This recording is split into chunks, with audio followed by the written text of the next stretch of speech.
Welcome to DIY Home Together. Today we're going to be looking at a Ryobi and a Stihl weed whacker, and I'll let you know why I will never buy another 4-cycle lawn tool again.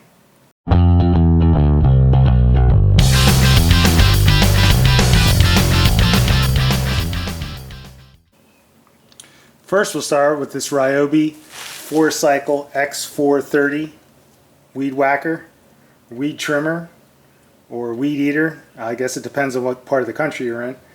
The one thing to note on this, it is powerful. It is a 4-cycle engine, so it is pretty powerful.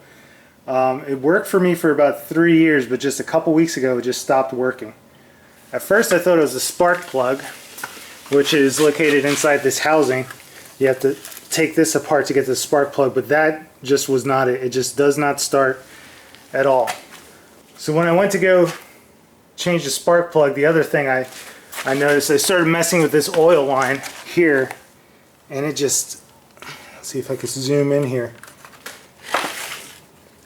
This oil line just snapped right off. You see it there? The oil just snapped.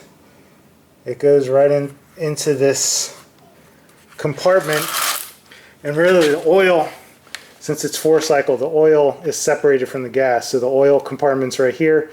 It pumps into this filter housing here, then goes into the engine, and this part just snapped right off. Kind of cheap.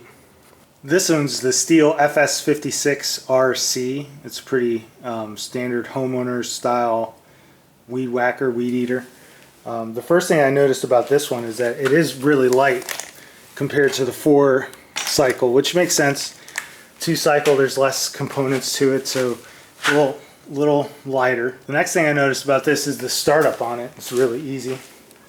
All you have to do is move this switch over to lock it in, pull the tab, and it pretty much just starts. Way easier than the Ryobi. The other thing I thought I wanted a curved shaft, but this one's a straight shaft.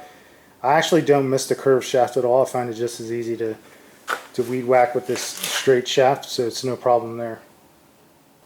One other thing is that 2-cycles are supposed to be less powerful than 4-cycles, but I don't notice it on this model. I find it just as powerful as a 4-cycle, and I'm not missing anything. The one thing that always kept me from buying a 2-cycle before was I was a little worried about how I would mix the gasoline and the oil, and I didn't realize how easy it was to mix. These things, they sell these in just the right ratio, so you can see on the bottom, one of these little containers makes 1 gallon of gas. You take your gasoline, pour this inside, fill it up with gas, and now you have your perfect mixture. So it really isn't a problem.